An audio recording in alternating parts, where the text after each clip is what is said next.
দল 4 নম্বর Kumira union BNP কর্তৃক আয়োজিত আজকে নির্বাচনীয় জনসভার সম্মানিত সভাপতি, প্রধান অতিথি, সাবেক সংসদ, সাবেক জেলা সভাপতি, গণমানুষের নেতা জনাব হাবিবুল ইসলাম হাবিব ভাই, উপস্থিত তালা থানার বিএনপি অঙ্গ সংগঠনের সকল স্তরের নেতৃবৃন্দ, সবার প্রতি রইল আন্তরিক সালাম। আসসালামু আলাইকুম রহমতুল্লাহ। সম্মানিত উপস্থিতি, এখানে আমাদের অনেক বক্তারা রয়েছেন। সময়ের স্বল্পতার কারণে দু একটা কথা বলে আমি শেষ করব। আজকের এই জনসভায় প্রমাণ করে দেবে হাবিবুল ইসলাম হাবিবের ঘাঁটি, কুমিরা ইউনিয়ন বিএনপির ঘাঁটি। হাবিবুল ইসলাম হাবিব আগামীতে এমপি হবেন।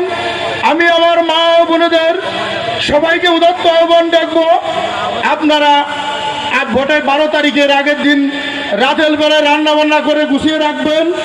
ভোটের দিন সকাল 7টার ভিতরে আপনারা ভোট সেন্টারে চলে যাবেন এবং খুব সুশৃঙ্খলাভাবে আপনারা হাবিব ভাইকে দেখে শুনে ভোট দেবেন।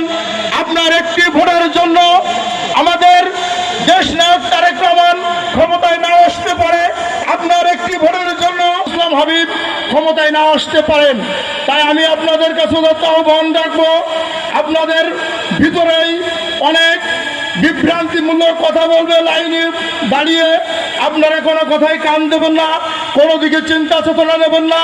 আপনাদের শুধুই খেয়াল থাকবে ভিতরে ঢুকে ধানের শীষের প্রতীকে ভোট দিয়ে খুব দ্রুত সেন্টার থেকে আপনারা সরে যাবেন, আরেকজনের ভোট দেওয়ার সুযোগ দেবেন। এবং 12 তারিখে একজন মানুষ, একটি ভোটারও গ্রামে থাকবে না। আমি সবার কাছে আহ্বান রাখবো, আমাদের ভোট চিন্তার চেয়ে আগে বেশির কাজ গ্রামের থেকে লোক বের করে দেওয়া। আমরা যার যার দায়িত্বে গ্রাম থেকে একটি লোক থাকবো না, ভোট সেন্টারে বের করে দিয়ে আমরা ভোটের সেন্টারে যাব।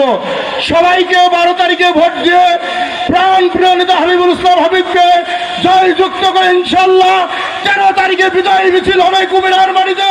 সবাইকে উদাত্ত আহ্বান রেখে সংক্ষিপ্ত কথা শেষ করলাম।